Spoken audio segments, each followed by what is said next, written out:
the next topic. Can I just have a show of hands? Who has heard of theory of change? 1, 2, 3, 4. Anyone else? Theory of change? What about logic model? Who has heard about logic model? 1, 2, 3. Anybody else? 4. The rest of you?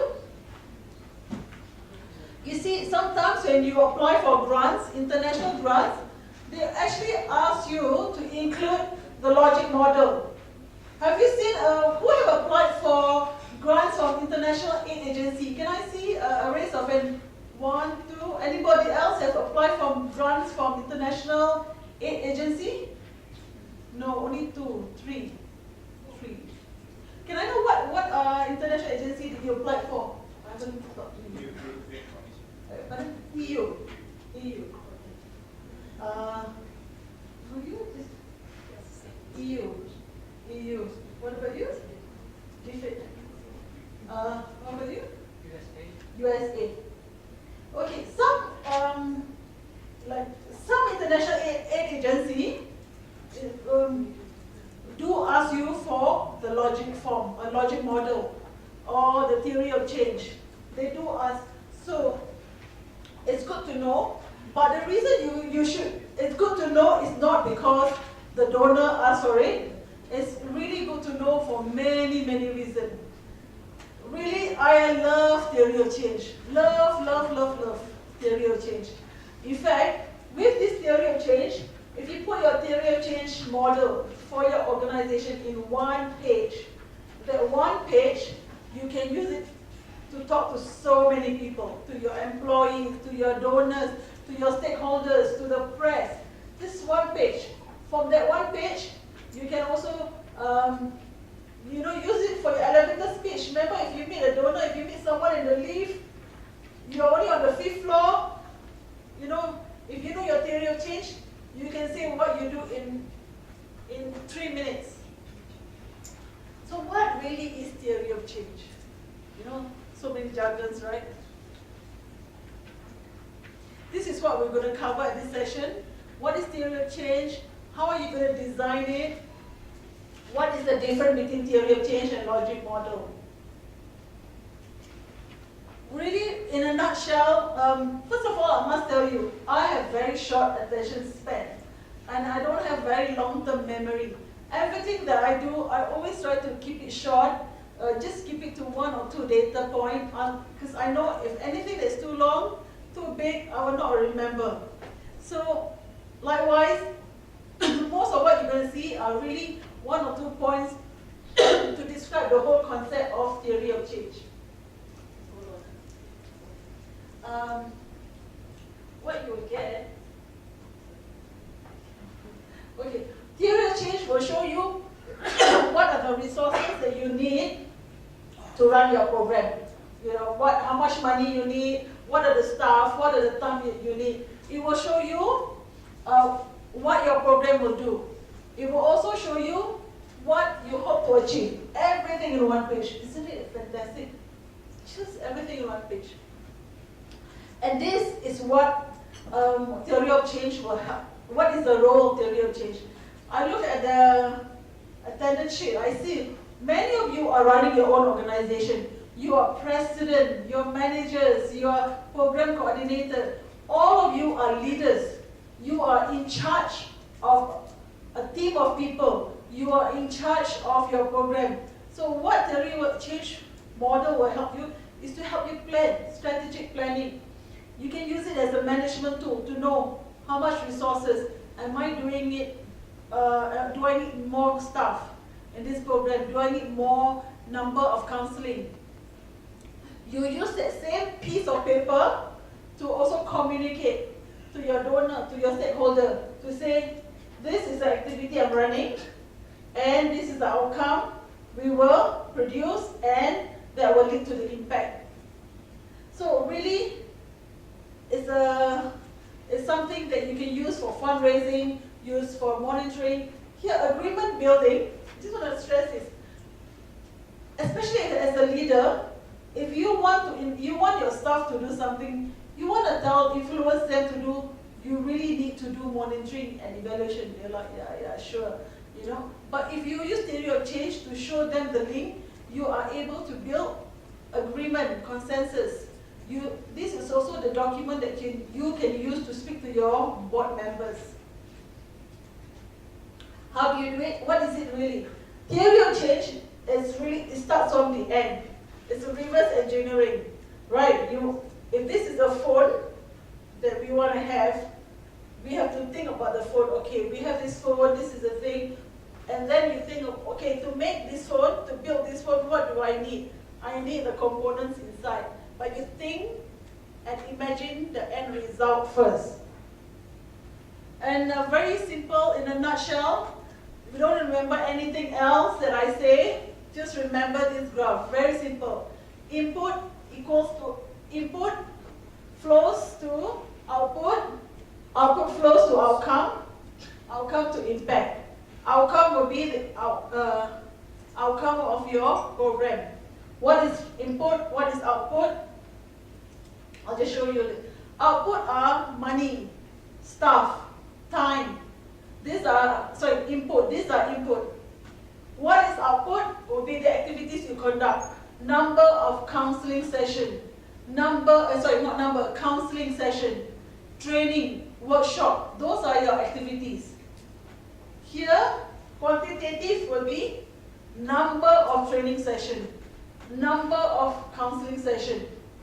Sometimes when you come across theory of change, they will actually call this progress, you know. But just to simplify, since I only have like 2 or 3 minutes, you can also use it as output, but it has to be quantitative. This is counseling sessions, activities like counseling session, training sessions. This must be number. It must be. And when you do these two, it leads to your outcome. What is the result? And then it leads to impact. And this is how you do it. Very simple. Think of the impact that you want to achieve. Say, for example, in this case, I think a few of you mentioned, I think gentlemen over there, how do we ensure quality jobs? Right? You mentioned quality jobs. How are we going to provide quality jobs for our young women in Nepal? And what is the impact of that quality job? Reduce poverty. So here, the impact, then after you think of the impact, then you look at the outcome. If I want to reduce poverty, what must I do?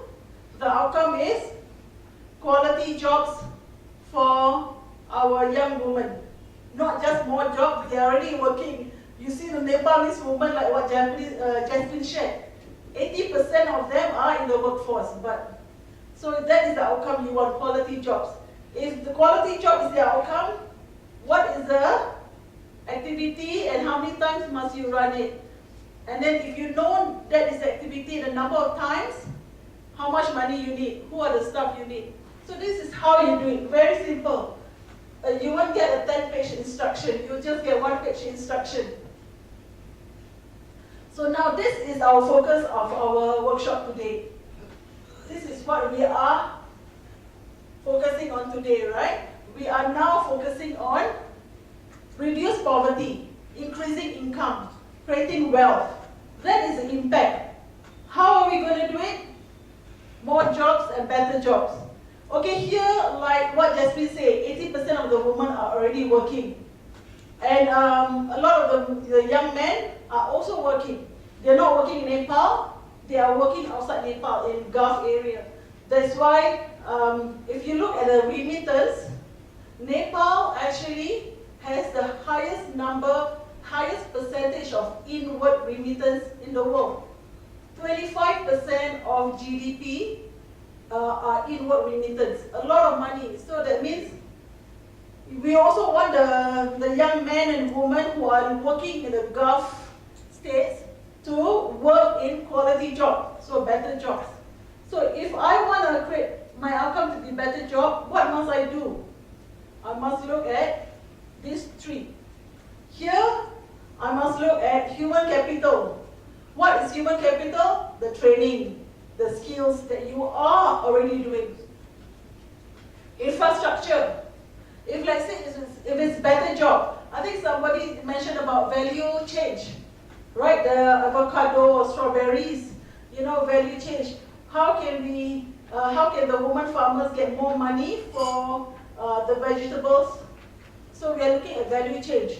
Value change will be here, infrastructure, better roads. Let's say it could be electricity. You need, let's say you're having factory, there must be better electricity grid. This is infrastructure. Policy reforms will be, a few of you I talked to you just now are in advocacy. Which organization are in advocacy? Any policy change, women's rights, advocacy? And just now I spoke with the lady I met in the ladies. Yeah, advocacy, yes, correct. You, right? Advocacy, women's rights? Yes, okay. So, there's who else is in advocacy in this room? 1, 2, anybody else? No. Okay, here, advocating for, the longer a girl is in school, studies have shown, the longer she's in school, the better her chance of employment. I think, and Brabim also shared, the higher you go, the better jobs they get. So it could be policy. Advocate for better policy, better education policy. So if you want to do all this to bring about here quality jobs, what do you need? You need money, you need staff. So this is really the theory of change for your organization. You are all in different organizations. You have to decide, are you here, here, and here? Some of you that I talked to, your organization is doing both. You are doing training, you're providing training, you're also doing advocacy right here. And some of you could be, this is an area you may think about, like the value change, supply chain. Is that something that we could improve? The women who are working in the field. Again, I think you mentioned the quality job. In the farm, they're working in the agriculture. Can we adopt technology, innovation to improve agriculture? Just to give you an example, in a place like Bali, the rice harvest is 3 times a year. In some places like Cambodia, it's once a year. And the reason in Thailand, you also get rice harvest 3 times a year. Can you imagine, same rice, same grain of rice. In Thailand, you have 3 times a year, Bali 3 times a year, in Cambodia, once a year. The same farmer, the same woman living in Thailand or Bali, Indonesia, get 3 times the rice from the same piece of, if the land were the same, as the woman in Cambodia. How did they do it? It's through innovation, through they just have better, through innovation. Rockefeller Foundation, they invested in, coming out better grades of rice. They did some soil testing, which kind of fertilizer works. Then they realized, okay, how can we get the same soil that we get in Bali? Bali, naturally, they have volcanic soil. They didn't do anything and they get 3 harvests a year. So they studied, what can we do to have the same harvest in Bali in other parts of the world? So these are all innovation. Another example I want to show you is, this is an example in Cambodia and Japan. Silk. All of you know silk, right? Silk comes from the silkworm. They eat the leaf, the mulberry leaf. The silkworm in Japan, when they spun the silk, it's called one spun. They take 3 months. One worm takes 3 months to produce one of that spun in Japan. And the silk is very nice and smooth. In the same silkworm in Cambodia, the worm takes 6 months to spun. Why? It's because of the soil, because of the mulberry leaf. So now with technology, with innovation, with knowledge, one of the organizations in Cambodia, what are they doing? They went to Japan, study how can they have the hybrid of that same worm from Japan to Cambodia. So can you imagine, from 6 months to 3 months, you get the same volume of silk. They study the soil, the leaf. These are all innovation, and this is infrastructure investment to get that better job. So that woman in Cambodia now takes 3 months to produce, when a few years before, the organization a few years before they took six months. Now it's 3 months. So these are, when you think about theory of change, you have to think about, where am I? If I want to produce quality job, what must I do here, here, and here? If my organization is only doing training, can I partner with another organization that is looking at advocacy? So if I'm only doing training, and this lady here, her organization is doing advocacy, it makes sense for me to work with her to say, hey, can I feed you some information? At the end of the day, we want to have the impact. So I'll just now give you an example about the worms, about the rice. This is some ideas, case studies that you can use on ICT. I mean, we all know, right? Internet removes the barriers, it links us to the global economy. And we all know that formal work is the most effective way to reduce poverty, to come out of poverty. But how do we provide formal work to the women in the rural areas? These are some ideas. This is an NGO called Sama Source. Another one is called Digital Data Divide. What they have done is they have created this digital supply chain, which is called micro work. What is micro work? All this huge value chain or digital supply chain. What they've done is they take small bits of the supply chain, the digital supply chain, and they farm it out, outsource it to the woman to do. For example, I'll show you an example. So some of the women in rural area, any rural area, just with internet or maybe with computer skills, with ICTs, basic computer skills, basic. I'm not even talking about like program development. They can do data entry, can do tagging, search engine optimization, tagging, image tagging. These are all some of the things they can do.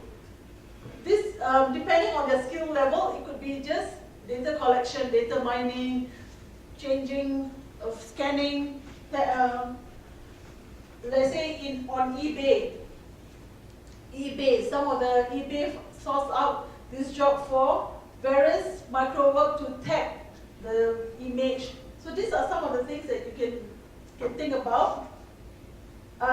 Just in between 2008 and 2013, Sama Source paid 3 million in salary, in wages to 3,700 workers.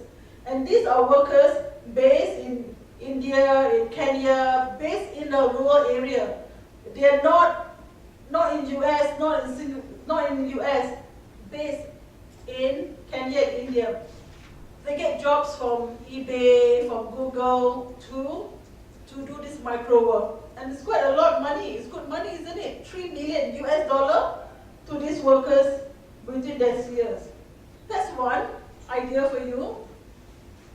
Another one, okay, value chain. This is Coca-Cola and UN Women. This is Coca-Cola in Africa. So what Coca-Cola has done, any of you been to Africa? Oh wow, you're a jet setter.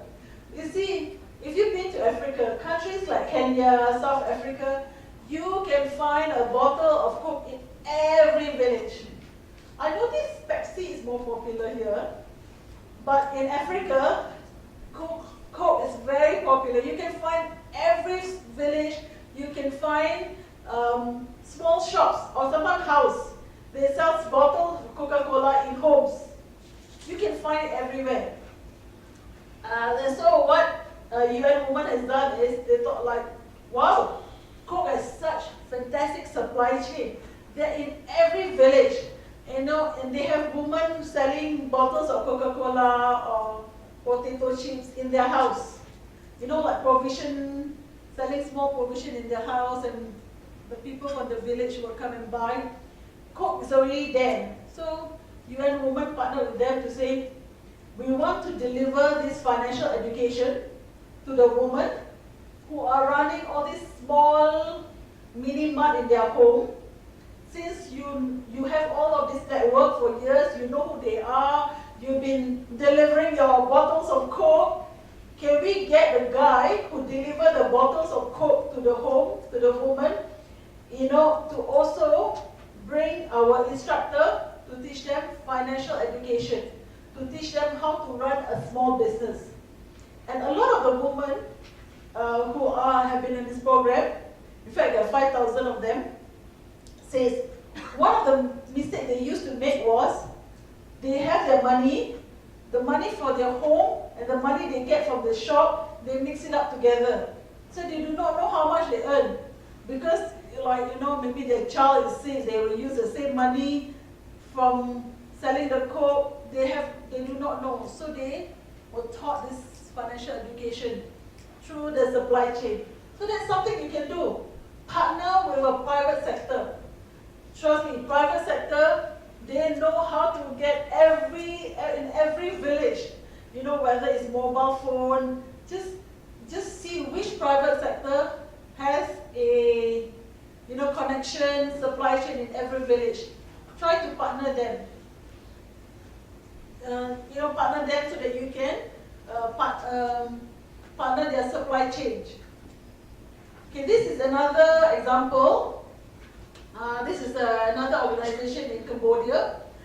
Here, what do you call, this thing, when after you during the rice harvest, when it's paddy, then you do this. What do you call it? Nanglo. Sorry, I didn't hear. Nanglo. Yes. Nanglo. Yes. Nanglo. Okay. So this is a province of there are 5,000 people living in this province in Cambodia, Kampong Chenang. They are all rice. They harvest rice. So it rains a lot. 6 months when it's not raining, they will be on the field. The other 6 months when it's raining cats and dogs, they actually make weave baskets. So they weave this nanglo. And they weave this nanglo. So how many nanglo can they sell? Really? How many nanglo? They can only sell maybe one, And everybody in the whole village make the nanglo. So they can't really sell, right? And even if they sell outside the province, how many nanglo can they sell? So what they did was, they worked with an international funder called JICA, Japanese, this is a Japanese aid agency, to get in touch with importers in Japan to find out. Japanese, they like to wear the tatami slippers. If you see the Japanese show, they all wear the and they have, in Japanese home, they have the tatami mat in their homes. And so they found out with the wholesaler, what do the people in cities use? So really, they don't use nanglo. People who live in the city don't use nanglo, but they have other needs. Like here, laundry basket, right? The woman living in the village, none of them have a laundry basket.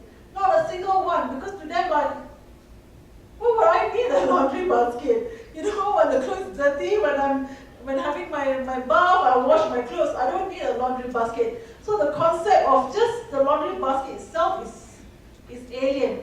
So, but what they did was, they found out what is the demand of the global market. We find out then, okay, they like laundry basket, conference folder. So they make all this. And of course the Japanese say, we are so cold in Japan, we need the mat to be thicker. So they look, okay, what can we do to have bigger, thicker mat? And now the women in the village are making the produce, which are quite alien to them, and selling it to countries like Hong Kong and Japan. So this is another thing what you can do with your program. Think about how can I bring the global marketplace to the village. Some of the women cannot leave the country. You have a lot of young men going to the Gulf to work, but a lot of the women can't. If they can't, you can bring the world to them. So this is what you can do. Sorry, the headline should not be policy reform, it should be infrastructure. So these are some of the things that you need to think about in order to achieve your better jobs. That's the outcome. What must you do? Very often we just think about human capital training, we stop there. After you have trained them, if they are not matched to a job, it's like, so what? They train, but there's no job, there's no job matching. It's still the same. You will not achieve the better jobs. You also need to think about, okay, I've already trained them. Maybe I can work with a private sector to match them to a job. Maybe I can bring the marketplace to me, to the village, so that they have a customer. Or maybe I can bring like micro work. I can look for the client to do the micro work, and then they can do it. So always think, okay, I cannot just stop at here. I must think, your job is not complete until they have that better job. Then you can say, this is the impact you make. If you only give training, there's no job matching, you don't bring the client, the customer to them, I have to say, it's not complete. It's not a complete picture. And then you cannot say, hey, you know what, I trained 10,000 women. I've reduced poverty. Then a funder will say, you trained 10,000 women, yeah, so what are they doing now? Are they working? Have you reduced the poverty level in their home? Maybe 10,000 is a bit over-exaggerated. Okay, I say, I trained 50 women. My NGO has trained 50 women. As an international funder, I will say, yeah, so are they working? You train every year, you train 50, but, so think about the outcome and the impact. So this is really the theory of change. You have this in your handout because this is quite small. So when you write your theory of change, you must see the link.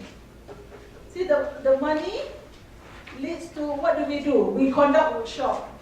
We deliver services, right? We train. And who are the participants? Young women, young men living in urban areas. How many times do you train? So this you must be able to write this. And then that's your output. Okay, just a minute, let me just bring it to the screen. What is the learning of your training? What do they know? Do they get knowledge? What knowledge? ICT knowledge. Is that enough? Maybe you say you do ICT training, but you also do personal development, changing behavior, changing attitude. Or if you're an advocacy organization, you can say, yes, you advocate for policy change, you change opinion. When we change opinion, the policy maker implement the policies that you have been advocating. And then when that happens, what is the condition that happened here? It could be, okay, there's social change, there's probably economic change, could be increased income. It could be one of these.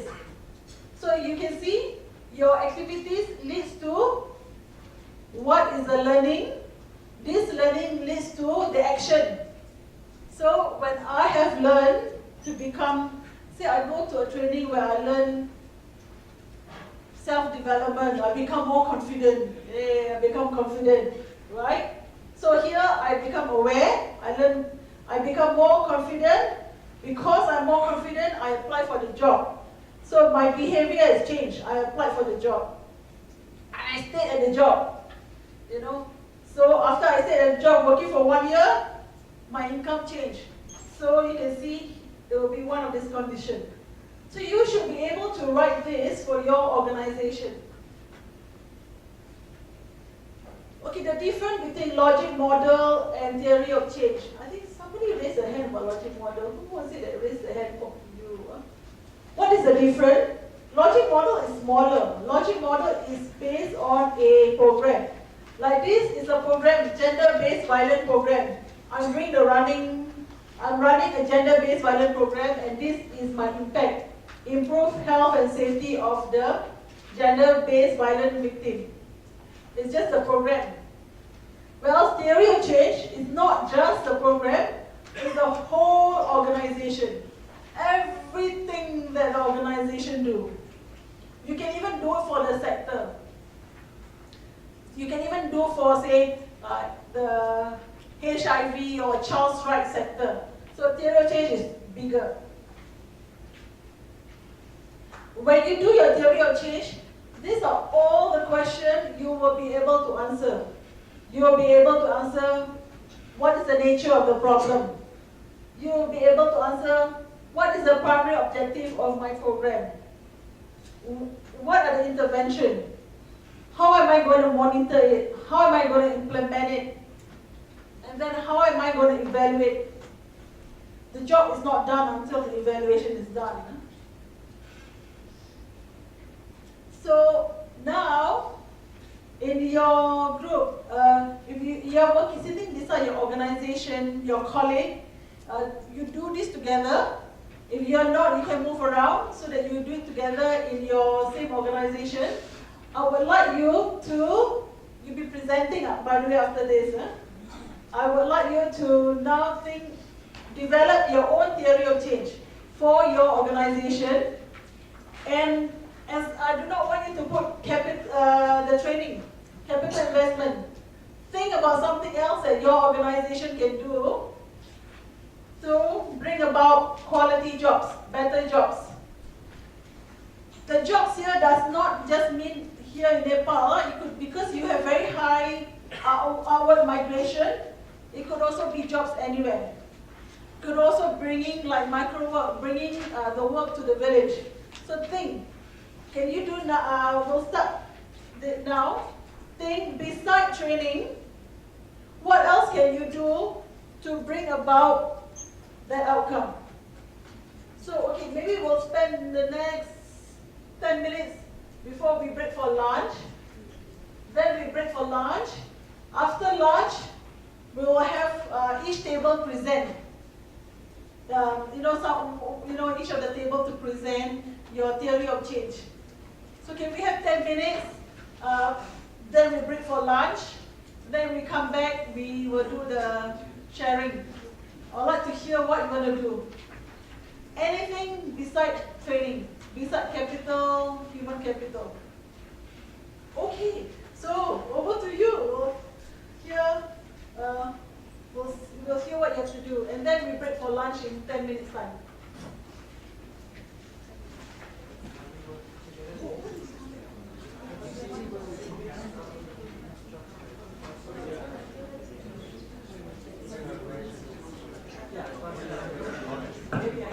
Oh, by the way, please come back from lunch at 1:10.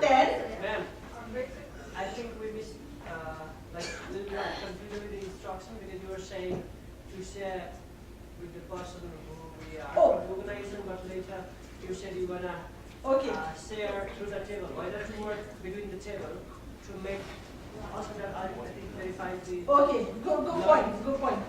Okay, because a few of you are doing different issues, right? Some of you are child's right, some of you are doing women, youth. It's just a process, it doesn't matter. Okay, yeah. So, yeah, so work together has a table. The presentation will be by table. So you just pick whoever is going to present, think about who's going to present, but it will be by table. So we will have about 1, 2, 3, 4, 5, 6, 7 presentation per table, one per table. Also, do we do from all the way from impact to our input, or the impact is given? The impact is reduced poverty. Impact is given in reduced poverty, and the outcome will be also better jobs or more jobs. But in Nepal, it's really better jobs because we saw just now, 80% of the women are already in the workforce. So, reduce poverty and quality jobs. Then you think about what we can do. So these two is given. So as a group, sit together as a group. It's more the process. You're right. You nail it on the head. Do it as a group by table. And then we come back then you go for lunch. Come back from your lunch at 1:10. Let me just check where is lunch. Where is lunch? Where is? Okay. Lunch will be at the same floor. Yeah. Okay. Excuse me. Maybe it could be useful if you could clarify what you mean by excluding human capital. That way everybody can understand. Okay. Excluding. Okay, but I would like you to think about this infrastructure, bringing the jobs to the women or the young men. Training. All of you are. Training is one of them. But beside training, what else can we do? So beside training, so training is a given. You are already doing training. Training is a given. So beside training either on self-development or ICT, beside training, what else can you do to create quality jobs, better jobs for the young women? So okay, I should not say excluding. So apologies, my English will. I should go for the grammar thing. It's a given, you are already doing training, so what else must you do? Your organization, what other intervention must you do to bring about quality jobs?